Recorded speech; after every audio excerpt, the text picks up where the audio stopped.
دلوقتي انا من وجهة نظري يعني هتكلم عن كارثة كارثة هي تحصل في الكرة المصرية.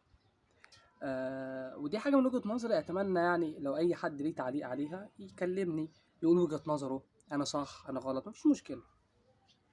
دلوقتي بالنسبة للنادي الاهلي ومنتخب مصر، واللاعب محمد الشناوي. دلوقتي محمد الشناوي طبعا اتصاب وقعد 4 شهور مصاب او اكتر او اقل مش متذكر.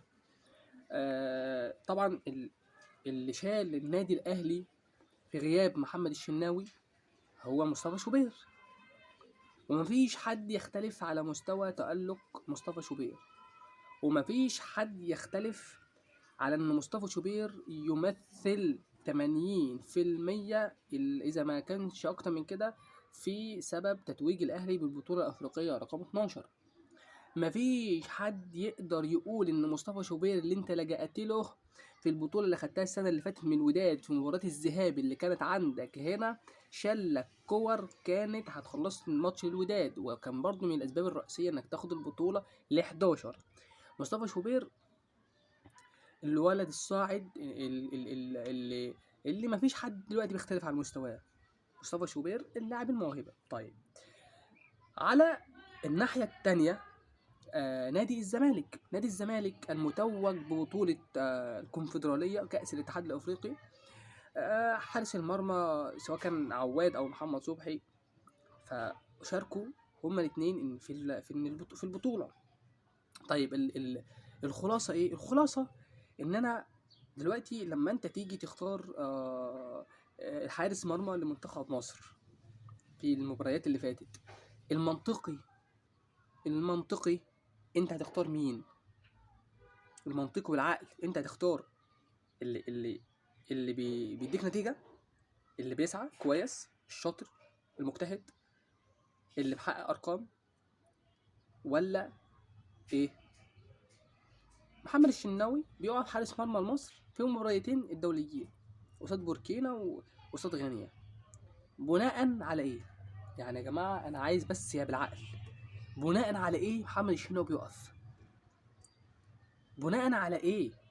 بأي يعني انت واحد مصاب بقاله 4 شهور، اول ماتش ليه كده مدخله منزله ملعبه في منتخب مصر، وسايب مصطفى شوبير وسايب عواد وسايب محمد سايب الناس اللي خدت افريقيا، وجاب محمد الشناوي. هو يا ابني هو مكتوب كده عافيه ان هو مثلا يمسك يقف. يعني انت هتتكلم كمستوى فني، لا ما عادش محمد الشناوي مش مستوى فني الجامد يعني. هتتكلم عن ايه؟ هتتكلم عن ارقام؟ لا ارقام هي هتكلم عنها، معلش يعني. انت دلوقتي لو هتكشف الدفاع نادي الاهلي، محمد شوبير لا يساوي شيء، محمد الشناوي لا يساوي شيء. فده ظلم بين في مركز حراسة المرمى بالنسبة لمنتخب مصر.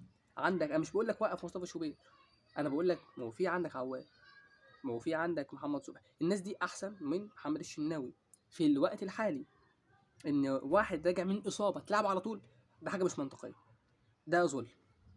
ده عشان كده منتخب مصر مش هيعمل حاجه طول ما هي ماشيه بالطريقه دي، مش هيعمل حاجه. مصلحه البلد ومصلحه المنتخب، مصلحه مصر هي رقم واحد. ايه بقى بتوقف محمد الشناوي ليه؟ انا مش شايف سبب مقنع يعني. ده واحد راجع من الاصابه، حتى لو هتنزله خسن وقت قليل، هتديله في التدريبات لحد ما يوصل لمستوى جامد وتنزله. لكن مره واحده ايه تنزله؟ بتتجاهل البطولات اللي خدوها نادي الزمالك ونادي الاهلي، وبتتجاهل مستوى الحراس اللي وصلوا له، وبتوقف محمد الشناوي. طيب وقفت محمد الشناوي، ده حسام حسن. طب تعالى للنادي الاهلي في مباراه فاركو، وهي المباراه الاولى من بعد التوقف الدولي وبعد بطوله افريقيا، محمد برضو الشناوي هو اللي واقف. يعني مثلا انا مش فاهم، يعني انت مثلا حسام حسن مثلا انت بتباصي للاهلي، بتباصي الشناوي للاهلي، بتوقفه اساسي في المنتخب علشان الاهلي يشوفه كويس فينزله. طب انا مش فاهم. النادي الاهلي بتوقف محمد الشناوي، نفس الكلام اللي قلته على حسام حسن منتخب مصر هو نفس الكلام اللي قلته النادي الاهلي، بتوقف محمد الشناوي ليه؟ احنا هنفضل امتى في الغل؟ يا جدع يا جدع، ده في مباراه الاهلي وفاركو مباراه الاهلي وفاركو الجماهير كانت عماله تهتف اخرج بقى يا عم، خلي عندك دم. الكلام ده خد بالك، الكلام ده كان لمحمد الشناوي، بس عشان الناس بس اللي طالعه تقول لك ده كانوا بيقولوا للامن اللي في المدرجات وعلم فلسطين. لا لا لا لا، الموضوع الهتاف ده كان لمحمد الشناوي اصلا، الهتاف ده كان لمحمد الشناوي. اخرج بقى يا عم، خلي عندك دم. انا لو لاعب كوره قسما بالله والجمهور هتف عليا كده ما هلعب كوره تاني خالص. فانت ازاي اصلا عندك احساس يا جدع، انت واعي انت من جواك ان انت واخد حاجه مش بتاعتك، واقف في مركز انت لا تستحقه دلوقتي، واخد جهد غيرك، فحاجه مش فير خالص. انا ده بنفسيتي يعني، انت كده ممكن تدمر مصطفى شوبير، اللاعب اللي كل ما تتزنق له بتلاقيه، اللاعب اللي اتزنقت له في كذا موقف لقيته في مستواه مش بيتاثر.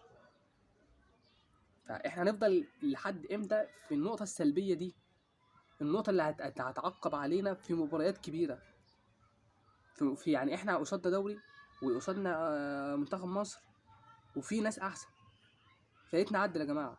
دي كارثه كرويه من وجهه نظري، كارثه كرويه، عدم عدل في المركز.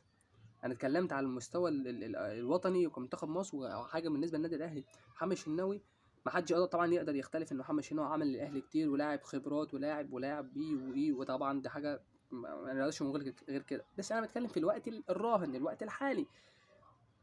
انت دلوقتي خلي عندك بقى نظره، خلي عندك اولويات. محمد الشناوي انت دلوقتي محمد الشناوي اتصاب، نزل اللي كسبني، نزل اللي معايا.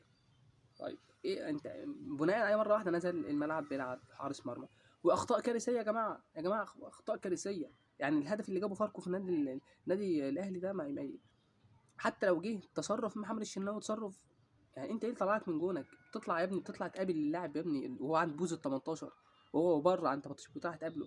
ما ياسر ابراهيم كان بيجري قصاده، تعالى شوف الجون، الهدف جه ازاي، الهدف خبط في رجل ياسر ابراهيم تقريبا ودخل. يعني حتى انت لو فضلت مكانك الكوره جت في ايدك متسرع.